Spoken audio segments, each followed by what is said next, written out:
Okay, I am here and it is February 7th at 9:02 a.m. Run a little behind here. And let me get into what I want to cover today on this edition of the Watchdog Wire Weekly Update. And I'm running so behind, I didn't even share share the screen correctly. So here we go. All right. So there's my kind of agenda for today. So I want to talk about and feel free, by the way, to comment and I'll reply to comments at the end.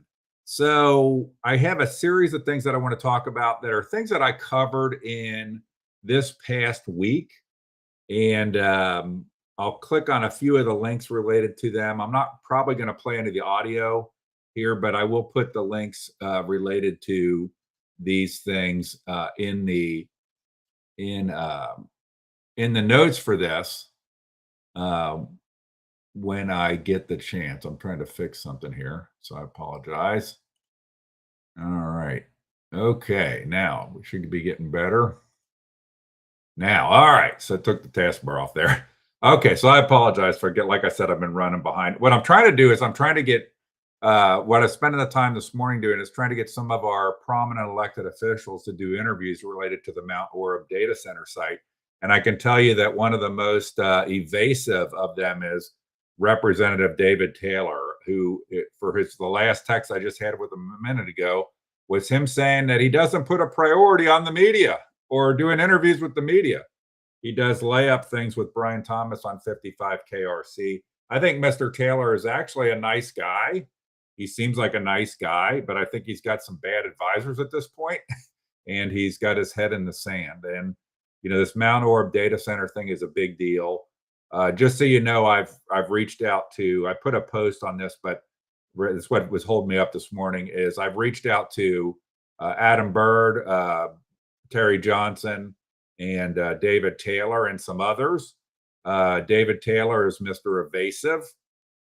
David Taylor has never done an interview whatsoever with any of the local media that I'm aware of. And I keep asking him, have you ever done this? 5, 9, 12, 19, the Enquirer, the People's Defender, the Brown County Press, the News Democrat, the Claremont County Sun, none, nada, none. And he told me that if the Enquirer asked him to do an interview about the Mount Orab data site, he would likely say no. So what does that tell you? Like I said, I was positively impressed with him, seeming like a very nice guy, but I think Congressman David Taylor has some bad effing advisors. And I know he hangs with the Mark DeColvey, Claremont County prosecutor crowd. He seemed very different than them because they're very a certain way. But it's just so disappointing, and it's so pathetic. We live in the district we live in congressionally is the most red district in Ohio, and we have a congressman who won't do it. Interviews, won't use his office, won't have the bully pulpit.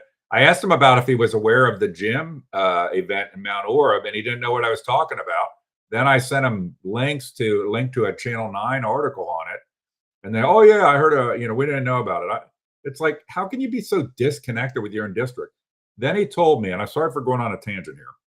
Then he told me that Congressman Taylor told me, this is all in texting, that the Mount Orab stuff was local issues, not his office. Well, I'm like, okay, so the potential of like a nuke plant and your community being in an uproar and these data centers, that's not an issue for you? Are you shitting me? Then he kind of relented some on it, but it's just so pathetic. These elected people, I'm gonna say, be Mike Boyd in a world of David Taylors running, hiding. Be Mike Boyd. The guy that, how impressive was that guy this week? If you saw it, where I interviewed him. Hey, I can click on it here and put it up. I think I have it linked here. I'm jumping around a little bit, but I basically drive to Tampa where this guy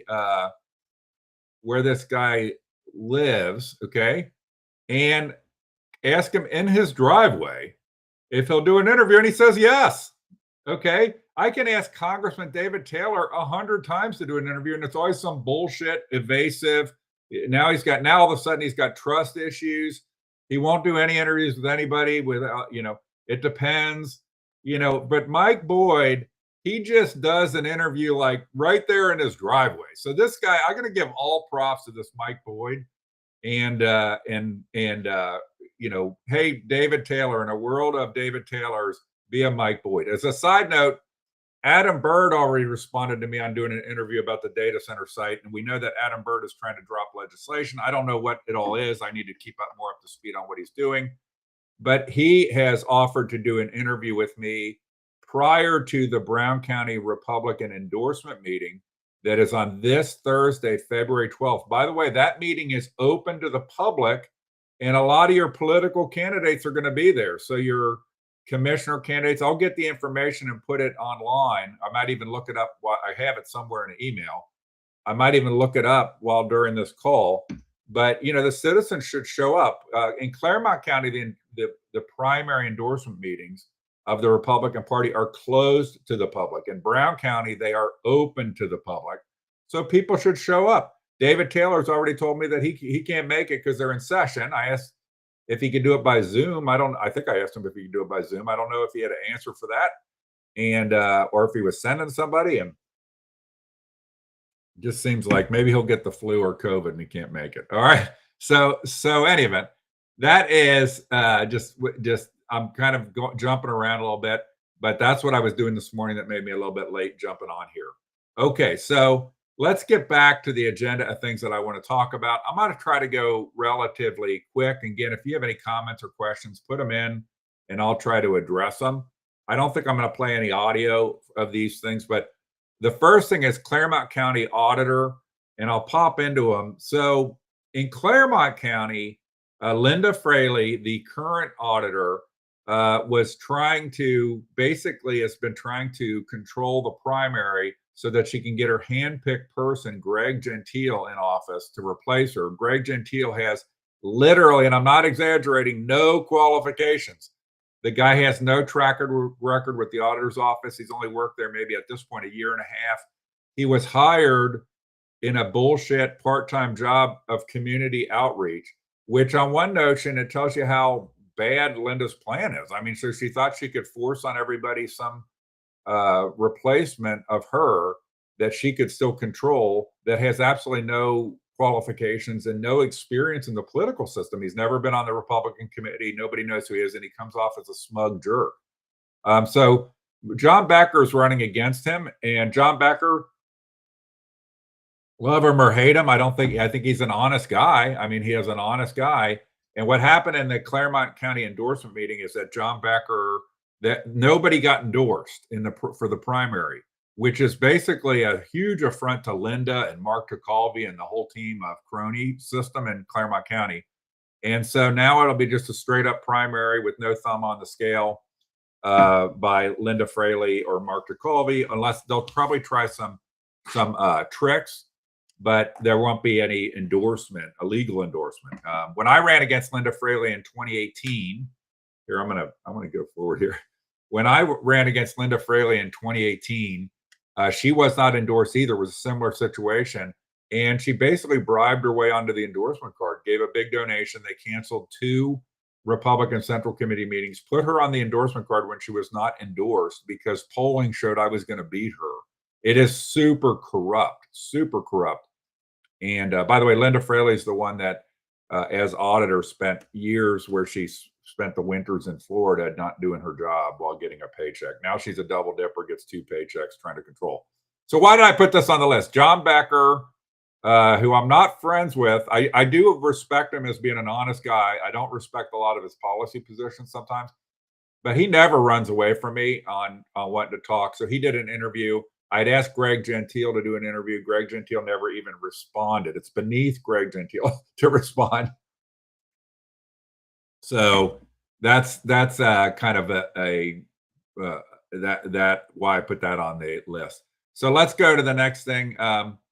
The hilarious scale stuff. Okay.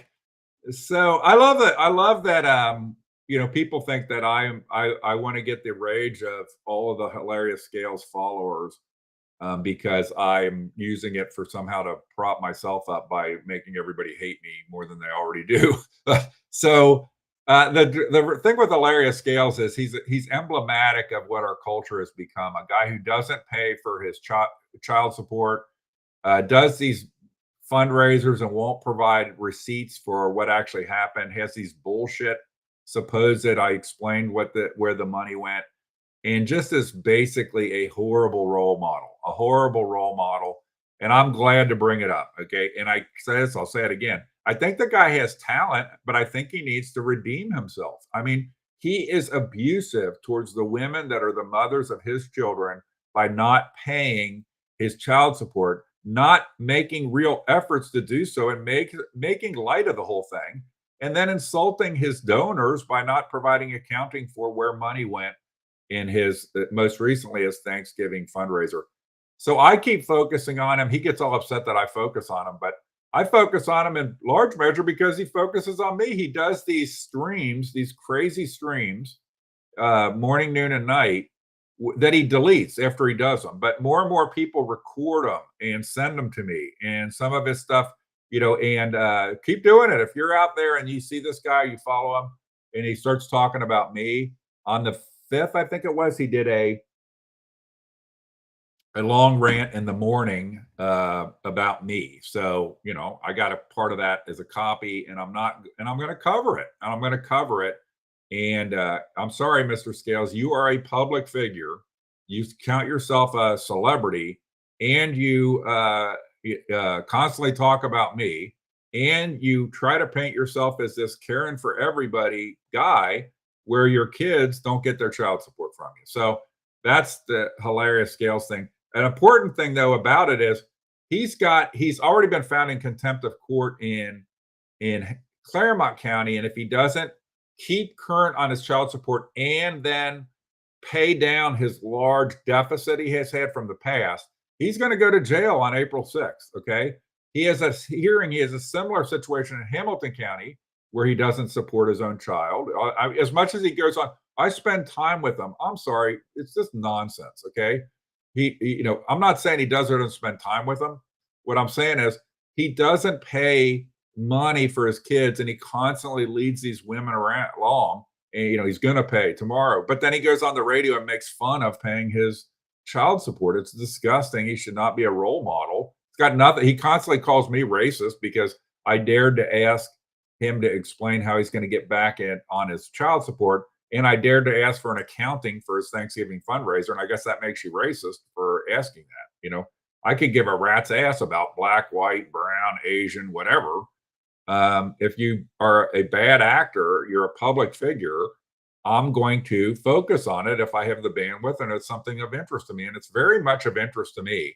The kind of characters that society today will emulate and put on a pedestal and just totally look the other way on their absolutely horrific behavior and this behavior of these streams that he does, saying all kind of crazy stuff that then he deletes after the fact. So that is, Mr. Scales. His hearing on February 10th is via Zoom, so anybody can attend. This is I'm going to put it out there. Well, I might try to live stream it so that everybody can attend his hearing in Hamilton County, where I think he owes like $4,500 in back child support right now. Can you imagine being the women, the mothers of his children, when the guy won't pay child support? You can never count on it. $4,500 behind. And then he basically demeans and belittles them and says, hey, you should come ask me if the kid needs shoes, come ask me for money for shoes. I mean, but remember, he says over and over again, I don't disrespect women ever. I mean, he's so out of touch. But anyway, it's amusing to me. The whole thing is amusing to me because of what it shows about our society and culture. Okay, let's go back and talk some about Mount Orab. So I put up here the Western Brown. I cannot believe how much stuff. By the way, my hat's off to the people in Brown County, the groups and stuff that are coming together, digging into this data center thing and potential nuclear plant thing in Brown County and Mount Orab. Hats off to you guys. I can't, I'm not going to compete. You guys need to get, I think you guys need to be organized well, but and know what you're doing and don't burn yourselves out. But I try to do my part, which is things that I'm good at doing. But by no means am I going to be able to keep up with all the stuff that these people are doing locally. That's great. But I think I did break that the Western Brown School Board signed NDAs. Okay, so the Western Brown School Board, when this comes up here, so I did a video on the Western Brown School Board doing NDAs around the mega site. Okay, and highlighted each of them. And it's just stunning to me how many people, whether it be commissioners or commissioners, council members, school board members, how many people just like lemmings sign an NDA put in front of them? And these are people are I refer to them as being more like Chinese communists because they are. They are. They. Why would you do that? Why would you not even ask a question and not one of them ask for any sort of legal review on the document they're signing? On what earth would it make sense to have people in positions of authority in government who don't even have the sense to have legal review of a document they're signing that limits them? It's just crazy. It's crazy. Okay, so I think I broke that. I think I broke, although people were, I don't take credit for breaking any of these. I might be the first person that put it online in a meaningful way, but that nukes were involved and that nukes were potentially involved, which I think that Mike Boyd didn't deny when that there's some energy component of this where the village could have its own energy utility because of what might go on there. We know that Governor DeWine, that I call Lord Farquaad, that he's all about it.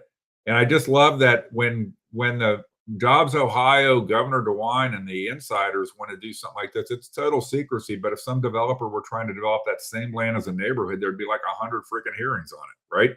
It just shows you how different it is. And by the way, I don't mean to go off, but hats off to Eric Lang for standing up during the Mount Orab council meetings and putting forward ordinances to stop nukes and to put a moratorium on a data center, while the other councilmen literally literally they should just put their thumbs up there, you know what's, and sit there. I mean, it is so bizarre, these guys. It's controversial to them whether to have a Facebook page to announce meetings in Mount Orab to the community. It's like, where do these people come from that are on council? By the way, my understanding is none of them were opposed on the ballot. I'm not sure it's 100%, but I was asking somebody about it and they said that their understanding was none of these people were opposed. It wasn't some takeover by 4 new councilmen. It was just 4 people quit running or retired. And you have new ones. Okay. So you have so I just last night got the SORTA records, Southwest Ohio Regional Development Authority, and put that out, and which makes it very clear that in a public record, even though it says confidential on it, it's a public record because it got handed over to me.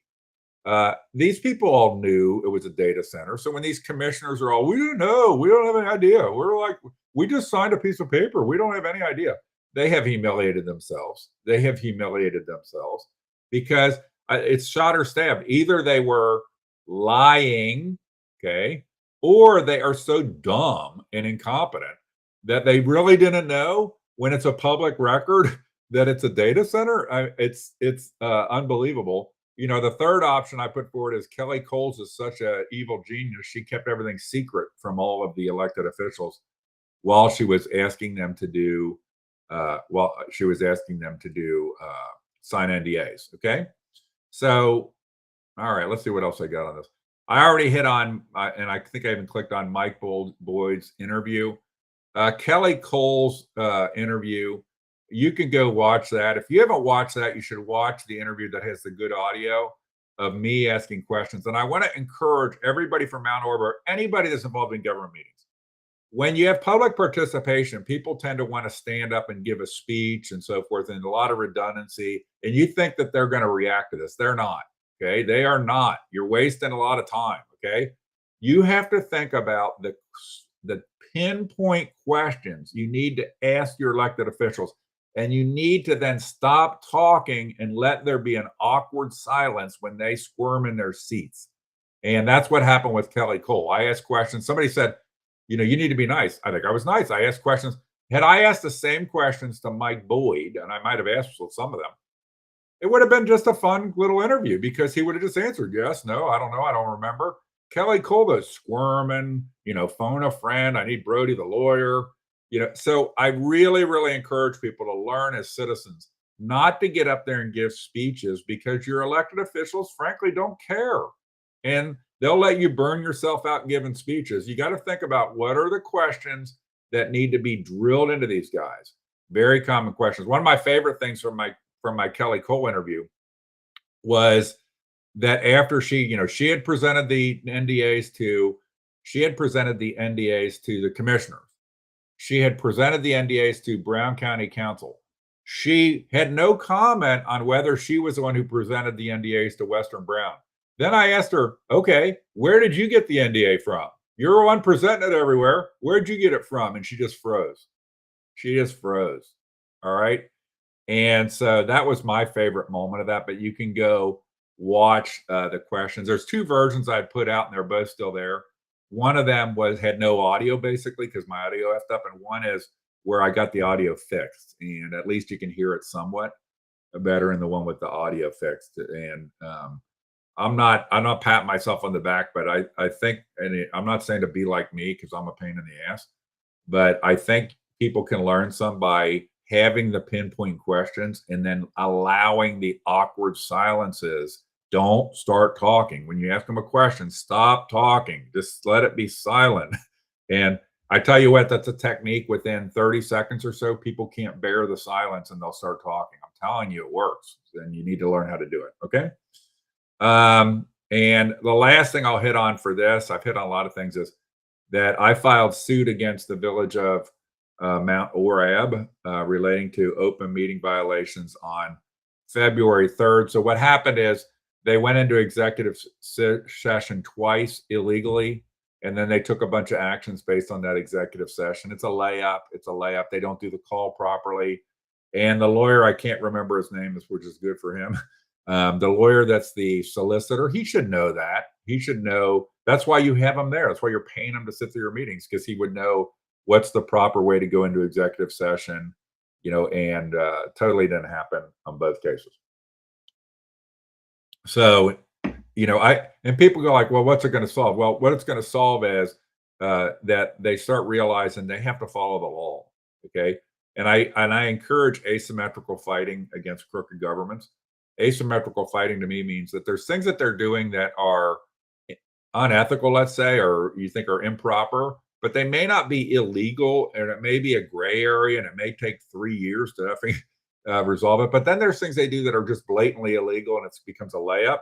And that's this kind of case. And they got to be, when you have those opportunities, the legislature has afforded we as citizens the ability to raise suits about those things. So we need to do it. The legislature hasn't given us the ability to raise suits on other things, or they get into gray areas. But the things where you have an ability to take action as a citizen, you need to do that, because that's where your legislators, like Adam Byrd, have given you that authority. All right. So that is, I think, all for Mount Orb. I can't believe how much stuff I did relating to Mount Orb this week. And, I thought it was going to be a quiet week. All right. There's another thing, which is there's stuff going on in this Babinet case related to the Milford's wrestling. And there's a link I'm going to put out that's Victor Haddad sentencing Claremont County engineer Pat Monger back in 2019. I might have hit on this a little briefly, but suffice it to say, Victor Haddad has a hard-on for me over me being critical of him totally effing up the sentencing of Pat Monger back in 2019. It's unbelievable the hard-on Victor Haddad has for me, but he's made it painfully clear. What happened was Pat Monger was a crooked county engineer in Claremont County, and he did felony-like corruption in terms of shaking down vendors and contractors for political donations and so forth. And Victor Haddad apparently is buddies with him. And at the sentencing, Victor Haddad, first off, he never read the Auditor of State report. Let me jump back. Somebody came forward on Pat Monger's crooked ways to the prosecutor and the sheriff in Claremont County, and it got whitewashed. Then that person came forward to the state auditor. It got investigated. It resulted in charges, okay, but not through a grand jury, okay? So he gets charged, not because after the cover-up happened in Claremont County and somebody went to the Auditor of State. So Victor Haddad, the judge over the case, who's apparently buddies with Pat Monger, okay, and you can listen to this. You go listen to the way they talk in this thing. where he goes on about how he's, Pat Monger doesn't need any, what it was, like community control or rehabilitation because he's such a wonderful guy. And, sometimes people like us, Pat, we have to deal with, these things and it's disgusting. And then Scott Croswell, the attorney, he even talks about Scott Croswell and Scott Croswell took Victor Haddad's kids to lunch or something. It is just absolutely disgusting conflict of interest, bizarre. Okay. So I was critical of it in 2019, and I stand 1000% behind those criticisms. And Victor Haddad also in that he had the restitution. It was like $3,000 in restitution. He directed it to a charity that he was buds with. I mean, everything about it was wrong. Okay. But to this day, Victor Haddad like hates me over criticizing him validly. And it's he had to redo the sentencing entry 3 times on this Pat Monger case. So he's the judge on this Babinec thing, and I don't know how he can be. I mean, he's just he hates me so much. It's just, and up until this point, everything that's come up relating to me that's gone before, that would have gone before him, he's recused himself. It's bizarre. It's like he's got a condition relating to me. He just hates me because of calling him out validly. Talk about not taking a lesson. And by the way, these judges and so forth, they have almost none of them ever had in any recent, like Victor Haddad, I don't believe has ever had an election opponent in a primary or in a general election in his whole stint as a common pleas judge. Never had an election opponent. So he never gets inspected by anybody. And that's true of many of the judges in Claremont County. And it's not healthy. It's not healthy. And if you're in that kind of situation, you're a judge, you should welcome inspection by the press and the media to keep you honest. I mean, do people not realize it's a check? All of us tend to get into an echo chamber of our own making when we are not subject to criticism. And that's why it's so important, for example, to have a spouse, okay, that will tell you, like, my wife will not let me go too far asunder before she's going to start tearing me a new one, and you need to have wise counsel in your life. You can't be surrounded by sycophants that just tell you what you want to hear. But any event, I'm probably going to have a lot more on this because it's so bizarre. And that 6.5 years after this event, Victor Haddad still has a passionate dislike of me over having called him out on the completely bullshit Babinec sentencing. So I'm going to go to the comments here in a second. I'm not going to put the Claremont Sun up on the screen. I did look at it, and hey, they had a pretty good edition, but only because they had stories about Mount Orab from Wade Linville, who I believe is the reporter for the Brown County Champion Media Group paper. So it's just kind of ironic. The only way the Claremont Sun gets halfway decent is by including articles. You got the Sports Guy does a good job, but including articles from other Champion Media publications. And so there were a couple front page articles in the Claremont Sun that were specific to the Mount Orab stuff, the stuff that's not important for David Taylor. so, and I'll have more on this. I'm asking other people to do interviews about it, and it's almost hysterical. Wait till you hear the story of our former state senator Voorhees lobbyist, Tom Niehaus, who lives in the New Richmond area, of his reaction to me asking him for an interview on the subject. Tom's Niehaus probably got to go assess where there's might be lobbying opportunity for him associated with this. Okay, I'm gonna go back to the comments now, and I don't know. I had some of these. It's like I don't, Jonathan Baker said, "What's going on about this data center that the commissioners keep hiding?" I mean, go read my Facebook page. Go read Paul Riley's Facebook page. Go read the, what Citizens for Responsible Development Facebook page. Jonathan, there's tons of shit out there, on this. So I don't know. I think it's, so. No, he doesn't. This is you get the sycophant crowd on Lemanuel Scales.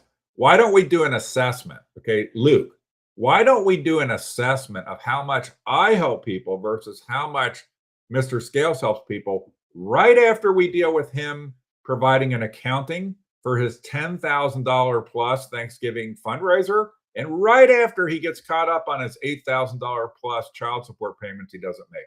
Why don't we make it about me right after we deal with a public figure who claims to be a celebrity not providing for his own kids?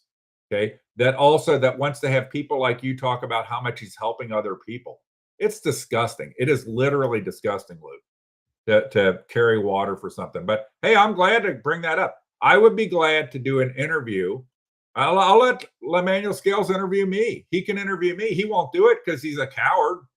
He likes to do his, deleted stream shit.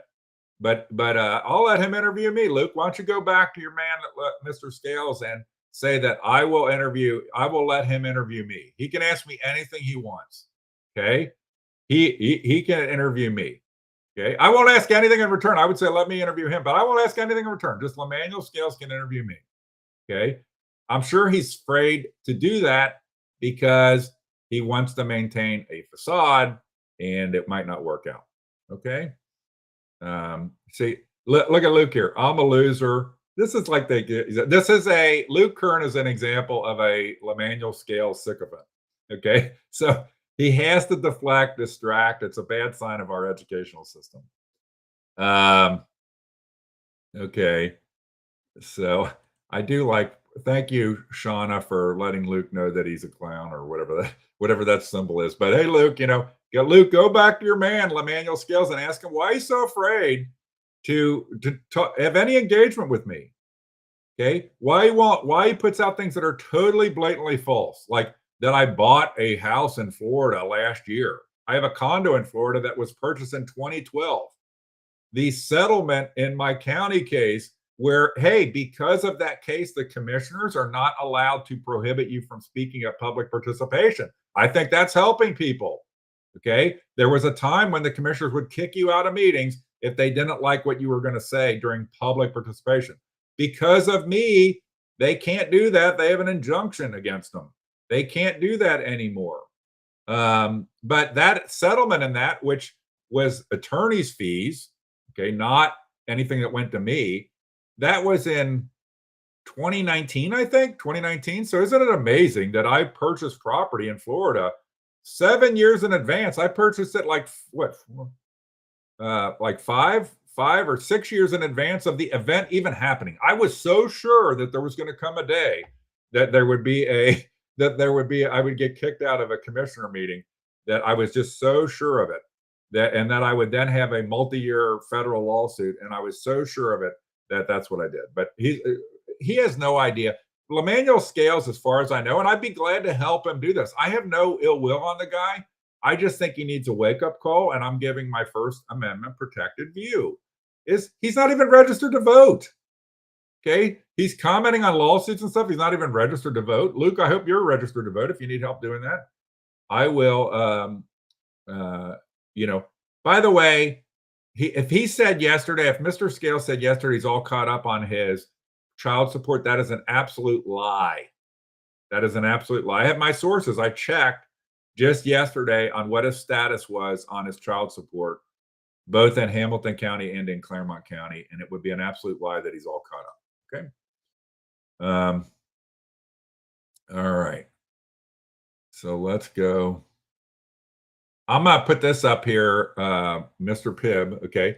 Sad that the moms have to ask for stuff. If his kids are with him as much as he claims, why don't we notice it? Like he didn't know that his kids, if you go listen to which I have online, the hearing that he didn't know that his kid needed $4,000 worth of dental work. So, to the point of you have to ask for stuff. That's what's so demeaning. So if you go listen, that's what I mean. It really irked me that in his Claremont County contempt hearing, when he's like $4,400 behind on his payments, and then he mansplains to the mother of his child that it's her fault for not communicating with him, and that if the kid needs shoes or food, she should call him and he'll give him some money for that. I mean, no, how can he do this? How can he, like a man? That is such not a man. I mean, how can he? I can't imagine being one of these women and being treated like this by him. I just can't imagine. Now, I have one kid. My wife and I have been married forever. My mom and dad were divorced when I was one, but I never saw any animosity between my mom and dad. But I just can't. I mean, it just is so, and I agree with this comment. When you see it, it's good to go read the comments on my anything time I do a Lemanuel Scales thing, because the Lemanuel Scales kind of sycophant people that are supporters come there and try to deflect and try to make it about me, and I said the same thing. I'm all about making it. Let's have a discussion about me right after Mr. Scales provides an accounting for the Thanksgiving and updates and gets caught up on his child support. Okay.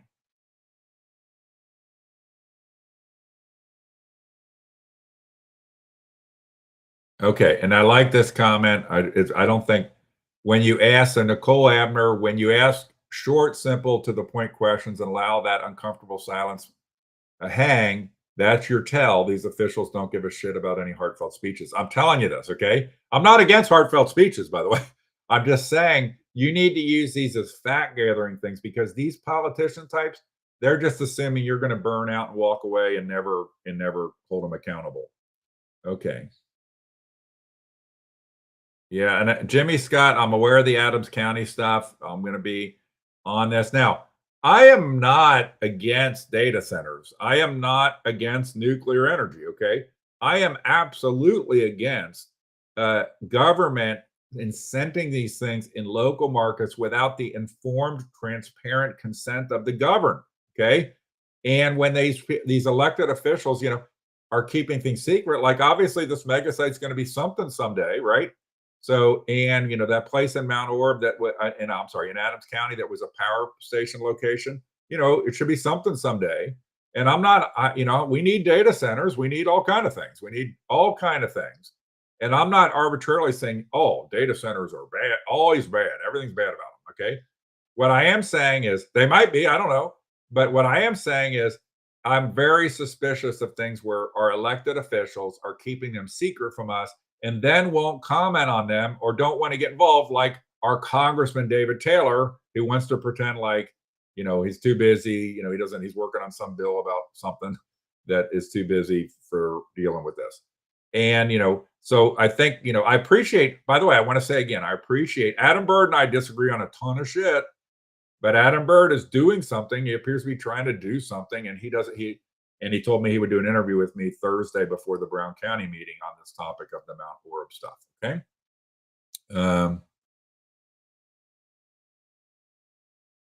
Okay.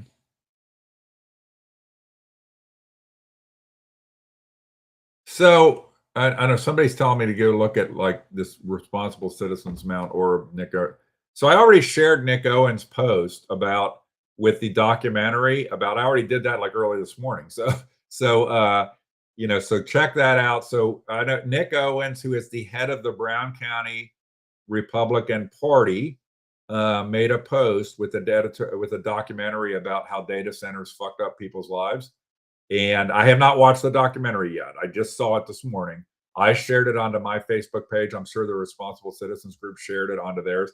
And I think I want to take my hats off to Nick Owens. Now, in disclosure, I know Nick well. He has represented me on several cases. He is my limited counsel on the Babinet case. I know him very well, very well. And I tell you what, he is a stand-up guy. He is a stand-up guy, and it's refreshing. Kind of like Mike Boyd answering questions, Nick Owens, actually standing up for full disclosure and for what might be of interest to the citizens versus other people like Congressman David Taylor. He doesn't have time for the press. He doesn't have time to come to meetings. Okay. They could take a lesson. Okay. In my texting with David Taylor, he said he appreciated, I think, something like the personal coaching. Yeah, it is some personal coaching, David Taylor. Get your head out of your ass. Okay. Get your head out of your ass. Okay. And come before the people and see how you can help them. And I think a lot of these people don't want to do that because people above them they want these Amazon data centers. There's probably a lot of money involved in this stuff. And, Congressman Taylor, may be more answerable to the people above him. You kind of think about elected officials. and public officials, and whether they look for direction up of the people above them or they look for direction from the people below them. Our system's supposed to be that they're looking for direction from the people below them. But look at how many of our politicians, look at how many, even lowly school board members, just sign NDAs. Just sign it. Okay, just sell out your people. Don't even ask any serious questions about it. It's just disgusting. And people need to step up. Okay. Um, I'll do my part and I am not beholden to anybody. What happened with me is I got involved in the political system about 2016 in Claremont County. And I always thought it was corrupt, but it's 10 times more corrupt than I ever thought. And it's corrupt for nothing. There's a lot of people that are corrupt where they're not actually getting, you always think like the politician putting money in their pocket. It's amazing how you get these sycophant people that just, they feel a little important and they'll go down a path idiotic and contrary to the interest of their constituents for no reason in particular. It doesn't even make any sense. Okay, so I love this kind of deflection. May I ask, what is your major issue with him, Scales? Okay, you have to be functionally have a trouble with your IQ. If you're north of like 80 IQ, you would know what the issue is with Scales, right? Mike, I don't know. It's probably, I don't know if it's a real profile, but what is my issue? I mean, this is what our country's become, just dumb, deflecting people. Okay. My issue is he doesn't pay his child support while telling everybody how he's helping everybody when his own kids are going one thing. My issue is he claims to be doing some big $10,000 fundraiser for Thanksgiving where he says he's going to get a truck to go deliver turkeys, and he can't produce any meaningful accounting of where the money went. Okay. Are you dumb? I mean, that you can't figure out this. You seriously, on February 6th, you messaged me, may I ask, what is your major issue with him, Scales? Now, Mike, if I'm hitting you, and I'm, private message me and I'll apologize. But are you freaking kidding me? Are you kidding me? If you're here on my stream and you're asking me what is my issue with Lemanuel Scales, you got to be like, it's just crazy. Okay. I like this. I'm liking this Dr. Pepper guy or Mr. Pibb guy. These defenders of Scales just always act dumb. Maybe they are. I don't know. Maybe they are. And it's always deflection, they just can't, so. Yeah, by the way, another government. By the way, why are people talking about dissolving Mount Orem? Okay, they're close to being a city. Somebody could dissolve Mount Orem. I don't know all the rules and the laws. When you hit 5,000 people, you can become a city. It has to be certified in a census. And Amelia was at the point of becoming a city, and it got dissolved. Okay, because the government there was so out of touch with the people. We haven't seen this even in Mount Orb, where they're slapping handcuffs on a citizen for trying to speak at public participation. That didn't even happen to me with the county commissioners.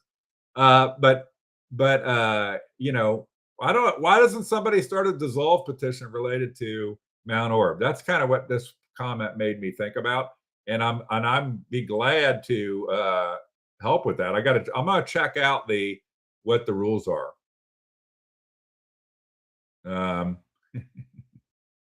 So I'm going to skip some of these.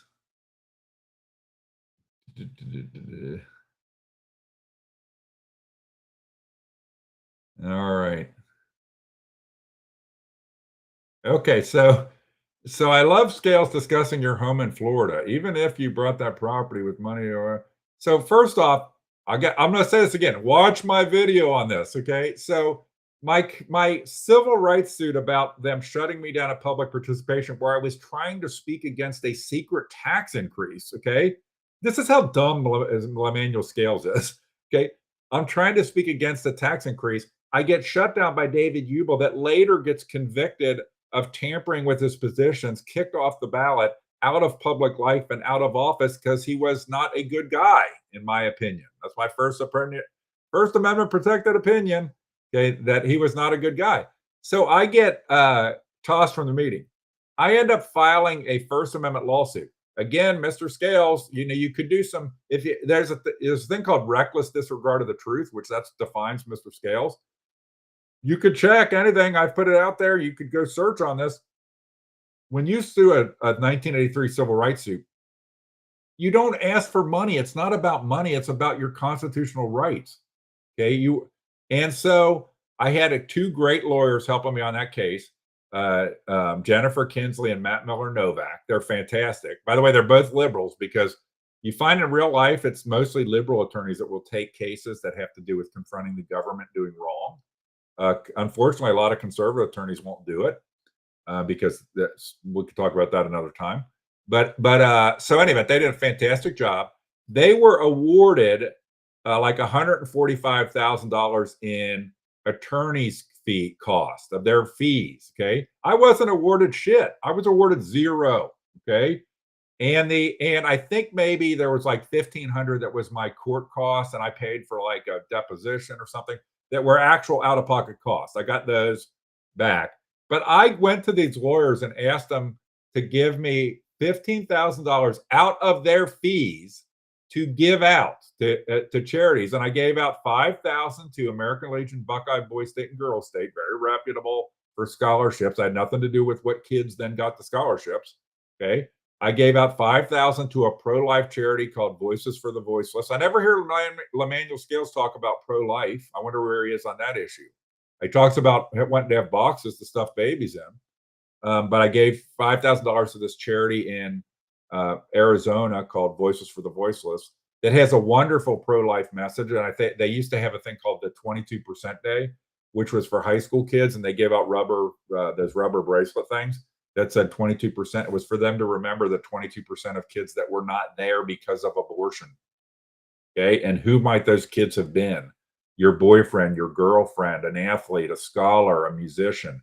All those people you're never going to have a chance to meet because they were not allowed to have life because of abortion. That's the way that Voices for the Voiceless approaches the issue. It's fantastic. I love it. And the third tranche of money I gave I bought like 100, I think it was 100 or even more than 100 classes for Dave Ramsey Financial Peace University. And I had people come to me for some of them, but almost all of them I gave to some church. I think it was Life Change Church. And then they disseminated them because they did the Dave Ramsey Financial Peace University classes. Lemanuel Scales, I'll pay for his Financial Peace University class if he will take it. He could use it. He could absolutely use a Dave Ramsey Financial Peace University. So that's how that all happened. So I never even got zero. And I've never really profited off any of these things ever. And I've done it at my great expense in terms of time and money. And so that was, I think the amounts got paid out to the lawyers in like 2019, 2020. You can go look at my video and see, you can kind of discern that.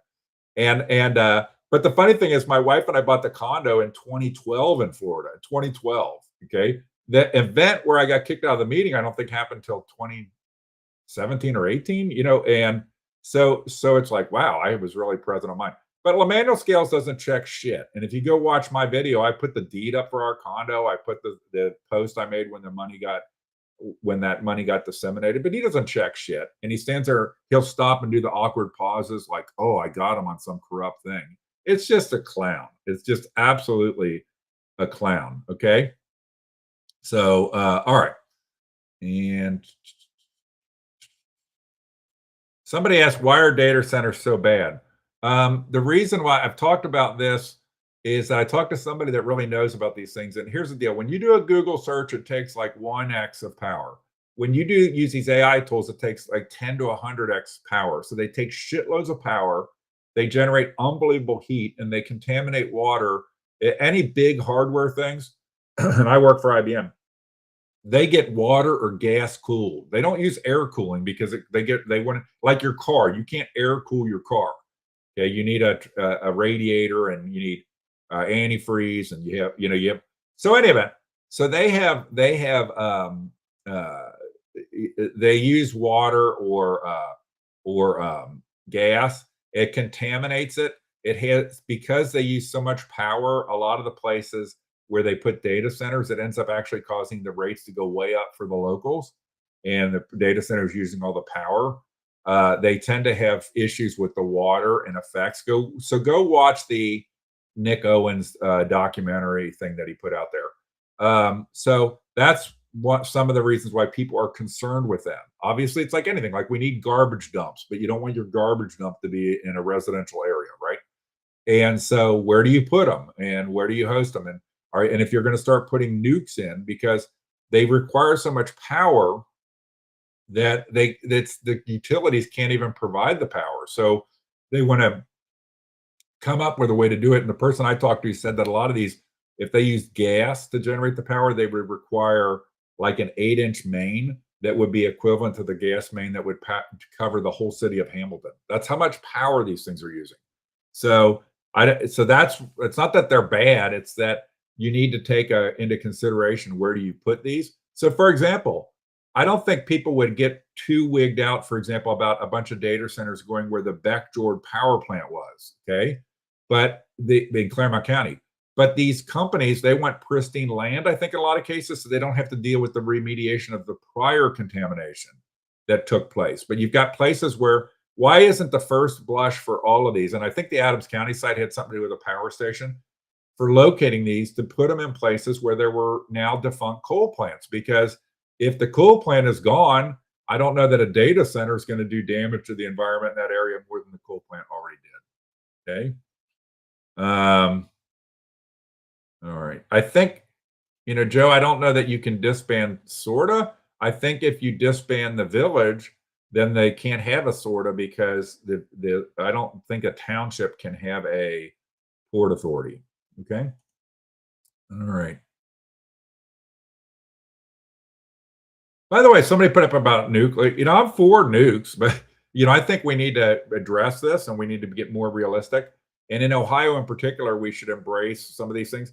But I feel like our political class is keeping secrets from us and probably making horrible decisions on this stuff. Horrible decisions. And you've got them running around like Mike DeWine and Vivek Ramaswamy, all for this. But where are they in the Brown County? Both of them are asking, not Mike DeWine, but Vivek is asking for endorsement from the Brown County Republican Central Committee. Is he going to show up? Maybe he can fly a plane. He flew from Columbus to Cleveland. Literally, you have a guy running for governor who is making things fly over country. And I'm a pro-Trump guy. I think Vivek has a really good chance of losing. He is such a terrible candidate. I think there's a reason why he got thrown to the curb in Doge. And Elon is not, thrown to the curb, but Elon, you never see Vivek hanging out with Trump anymore. You'll see Elon hanging out with Trump. He's just such a terrible candidate, and he's so unengaged with the public. Somebody makes this comment. I'm sorry for going over here if I do.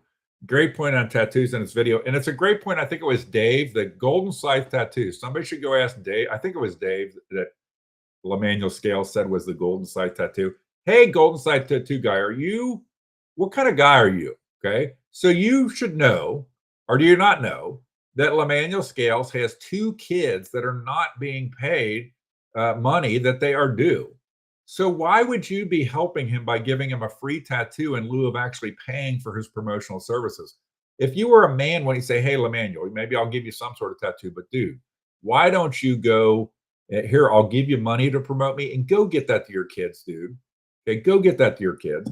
Dave from Golden Scythe Tattoos better do some soul searching and looking in the mirror for being part of this. It's all about, Dave, is you. It's all about like, oh, if Lemanuel Scales promotes me and it does good for me, that's all I care about. F his kids. It's what men have become. And by the way, it's society.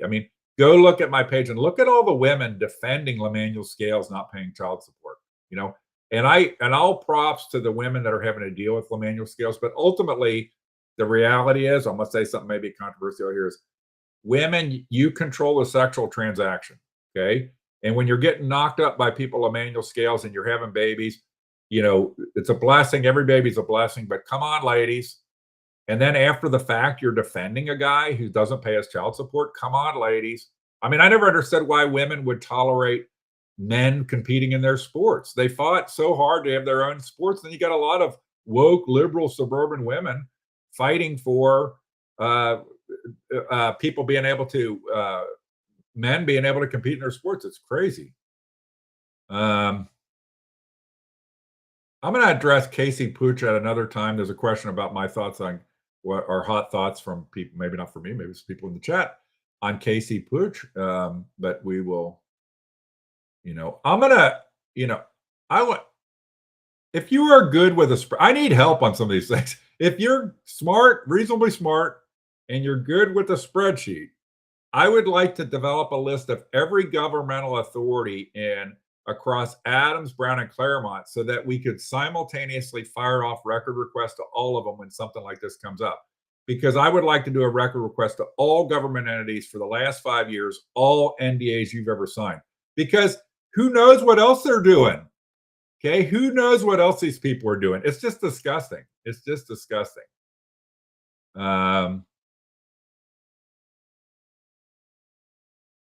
I don't know about this. Why have we had so many council members on the board?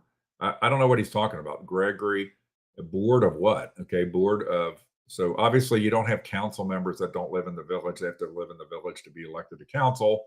If you're talking about SORTA or the board, a lot of times you might have people that are, because the port authorities and CICs, you want people that know what they're doing. And so you might have somebody be involved with that has expertise. And I'm all for people, getting the right people in place and so forth. But even for me, things, there are aspects like I think that there needs to be a succession plan for Mike Boyd. But if you watch my interview with Mike Boyd, he obviously is a competent guy. He is obviously a competent guy. And, there's lots of people, that live. I know somebody who works for a company that's located in one city, but they let them work remotely from another city because they're competent. They can do a good job. And it's hard to find people that can do a good job. And that Mike Boyd guy, I think, was very impressive, not just the way he answered questions, but his ability. He seemed so comfortable in his own skin. Okay. Versus, for example, Barry Woodruff, who won't return calls, or these Tony Applegate, these people. It's just sad. I mean, it's just sad. Okay. And so, Greg, you don't have people on the council that are not residents. They have to be residents to run. Okay. And you don't necessarily want all of your people to be elected, by the way. So a township model, most of us in our district in the area of Brown, Adams, Claremont live in townships. A lot of us live in townships. And the structure of a township is the township trustees, which are 3. Their main function is to be oversight for an administration. Now, little small townships, they take on personal roles, like they might actually drive the snowplow truck and stuff like that. But when you get to reasonably sized township, there's going to be a township administrator. And the people that get elected are supposed to be the oversight for the people, we the people, okay? But they go hire professionals that can do things. Like a lot of schools are going to have superintendents and so forth that don't live in the district, because you got to find the best. Like a lot of sports teams are going to have players that don't live in the city, because you go get the best talent. And so there's times when you want to have the best talent, and sometimes those people are different than the people that run for elections. They're not politicians. Mike Boyd didn't seem like a politician type person. So and I'm going to end up on this note probably. Somebody saying Western Brown School Board is what I was shocked about. Not just that they do it, but they don't appear to ask any questions. Nobody goes to Zach Corbin. Nobody gets a legal opinion. They just sign. Just sign. And Mike Boyd was very honest. And that goes a long way. I mean, I would take a guy like Mike Boyd, assuming, anybody could be, there's not really honest. He's just good at playing. But anyway, he appeared honest and he appeared comfortable and he appeared forthright. And then I'm going to go like, okay, well, I want it for all of the problems in Mount Orab. The first problem I would go after wouldn't be that you need a CFO that lives in the village of Mount Orab right now. Should there be? Absolutely. No question. Should there be? Yes. And there should be a succession plan to get somebody of a similar caliber as to what Mike Boyd appeared that actually lives in the village. But right now, there's so many issues there that's not even remotely on the list of top issues. That why would you go after the guy that appears to be the only one telling the thing?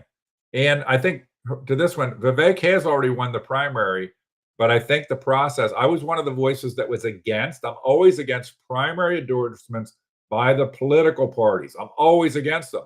And I was very unpopular with even people who are my friends that I was against the ORP endorsing Vivek so early. Because what's happened is Vivek doesn't campaign. He doesn't connect with people. He's not getting engaged. He's flying his airplane and he has absolutely stupid policies. And I'll give you a good example. Vivek is putting everything on get rid of income tax in Ohio. Last time I checked, the issue in Ohio is property tax.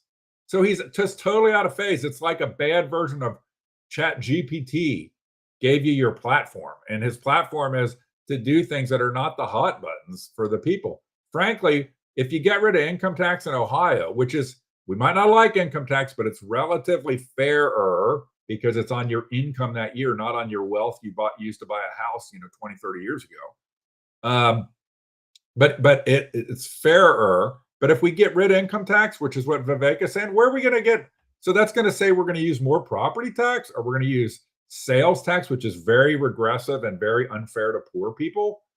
Sales tax is because, and let me help explain for anybody. I know I'm going over here, but is if you're the lower your income, the higher percentage of your income you spend on things that get sales taxed.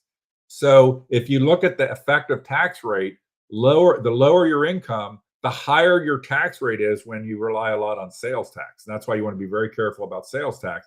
The bazillionaires, they spend only a small fraction of their money on sales tax, on things that are sales tax, and therefore they end up having a much lower rate on their overall income.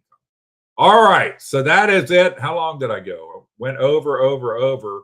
But I appreciate people sticking with me. I apologize for kind of being a minute late there and for going into talking about my interactions with Congressman David Taylor. Hopefully he'll change his tune. He actually seems like a nice guy. I just think he has bad advisors right now. And by the way, Kelly Foss, the woman that I did an interview with, no longer works for Congressman Taylor.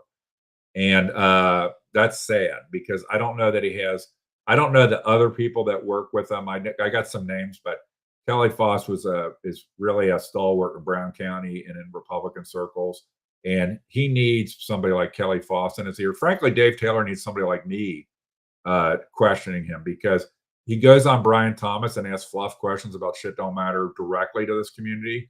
And he doesn't have to think through. It's amazing how much somebody asking you questions causes you to have to think through your positions and to rationalize things. And it's just sad that David Taylor is so, to me, kind of sold out and won't do any interviews with 5, 9, 12, 19, The Enquirer, People's Defender, Claremont Sun, Brown County Press, News Democrat. None of them. Won't do interviews with any of them. It's pathetic. It's an affront to our Constitution. And you would hope that our congressman would understand the importance of the press. After all, it is the First Amendment of our U.S. Constitution. All right. Have a great day, everybody. And have a good Super Bowl tomorrow.